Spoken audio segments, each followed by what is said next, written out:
kay Congresswoman Kimpo, ang nagsabi na yung technical working group ang gumawa na ng tinatawag nilang Attorney Raul Lambino Quenistion, si Kongresista Stella Quimbo. Quenistion nga ng grupo nila, Kongresista Bebot Alvarez at Attorney Lambino ang BICAM report. Sabi pa ni Attorney Raul base sa ginawang pahayag ni Kongresista Stella Quimbo patungkol sa BICAM reports, sinabi pa nito noong nakaraang araw ay isang calculator activity na lamang ang kanilang ginawa. Ibig sabihin na pagkasunduan raw ng BIConference Committee na bigyan ng pahintulot ang Technical Working Group na sila ang mag-edite ng mga blankong items sa BICAM na napagkasunduan na.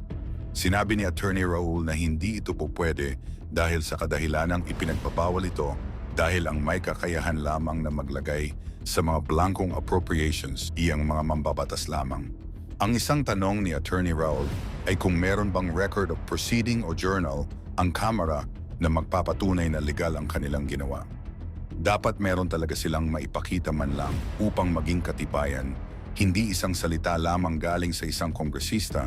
Dagdag ni Attorney Raul na dapat ay mag-execute raw ng affidavit ang mga membro ng TWG dahil upang malaman kung totoo ba ang sinasabi ni Kongresista Stella Quimbo na sila talaga ang may gawa nito. Sinabi rin nito na dapat ay maimbestigahan ang mga membro ng Technical Working Group dahil upang mas magbigyan raw kaliwanagan ang mga mamamayan sa nasabing issue.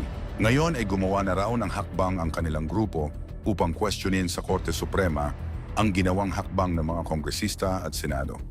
Dahil ang ipinasa sa kanila ng mga kopya ng BICAM reports ayon kay Kongresista Bebot Alvarez ay hindi tugma sa lumalabas sa budget ng General Appropriations Act na nilagdaan ng Presidente noong nakaraang taon. Ating pakinggan ang buong pahayag. Magandang umaga po sa atin. Kami po ay nandito para ipaalam sa buong bayan na maghahain po kami ng criminal case against Martin Romualdez. Sa kadahilanan po na siya po ay may ginawang krimen dito sa budget ng 2025. Malaking halaga po yung ipinasok nila na hindi po inaprubahan ng Kongreso. Hindi po ito ang napagkasunduan sa Bicameral Committee at nagulat na lang kami lahat nung makita namin kung bakit yung pong in-email sa amin na BICAM report, may mga blanco po rito. Ngunit, nung pinirmahan ng Presidente, kumpleto na. At nung tinignan namin kung magkano yung ipinasok nila na halaga, ito po ay nagkatotal ng 241 billion. Ngayon po, ewan ko kung matatawag natin na typographical error yan o grammatical error. Napakalaki po ng halaga, 241 billion. Wala pong ganung halaga ang inaprubahan ng BICAM at hindi po rin yun ang inaprubahan sa plenaryo.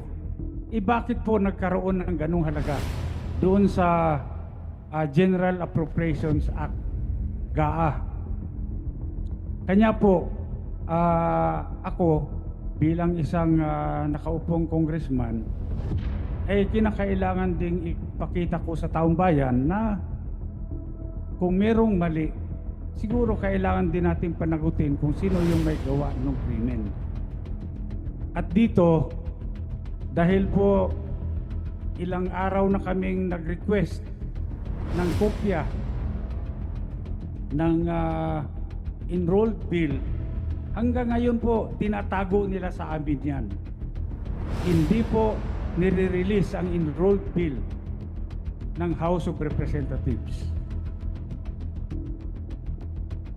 Ako nagpapasalamat sa lahat na kayo po ay nandito ngayon at upang malaman po, tulungan nyo kami para malaman ng sambayanan kung ano pong mga kalukuhan ang ginagawa dyan sa Kongreso. Okay. Sir, okay. Baka may few words ka, Atty. Raul Lambino? Few words. Well, tama po yung sinabi ni former Speaker Bebot Alvarez. Ano? Kasi maliwanag naman na dapat yung Bicameral Conference Committee report ay i-approve yan ng House at i-approve din yan ng Senate. Maraming blanco doon sa lumabas na mga dokumento. So, may narinig ako na statement, hindi ako nagkakamali, ay galing kay Congresswoman Kimbo. Ang nagsabi na yung technical working group ang gumawa na ng tinatawag nilang insertion based on kung ano raw yung napag-usapan doon sa bicameral conference. Ang tanong, meron bang records of proceedings doon sa BICAM? Wala Meron bang journal of proceedings? Wala silang maipakita. So, dito siguro ay kailangang maimbestigahan mabuti itong mga members ng Technical Working Group. Technical Working Group sa Senado, Technical Working Group sa Kongreso, at sino-sino itong mga membro ng Technical Working Group. At mag-execute sila ng kanilang affidavit kung talaga nga bang meron silang ginawang insertion dito o ano pa man para ma-fill in the blanks yung enrolled bill bago ipinadala sa Malacanang. Yun lamang po yung gusto kong maliwanagan dito. Dahil ay statement nang galing yan sa balita na napakinggan ko at nabasa ko na statement allegedly ni Congresswoman Kimbo na yung Technical Working Group ay pinunuan itong mga blanco na nandito sa mga dokumentong lumabas na mga BICAM report na may pirma naman yung mga members ng BICAM committee sa House at saka sa Senate. Sa tinagal-tagal ko ring staff, Speaker Bebot, dyan sa Kongreso, magmula 87 hanggang sa Senado, ito lamang yung kauna-unahang pagkakataon. For many years, naging staff ako dyan sa Kongreso at pati dyan sa Senado na nagkaroon ng Bicameral Conference Committee na blanco na pirmado ng mga membro ng BICAM. At kung ito rin ay sinabmit nila doon sa plenary session para i-approvean nila, asan nga yung enrolled bill? Sabi nga ni Speaker Bebot, wala pa hanggang ngayon. Sa akin, yun ang aking pinagdududa na bakit nagkaroon ng ganon na mga insertions. Yun lamang po. Atty. Bertie, bago natin umpisa ng Q&A, okay na? Boss, sino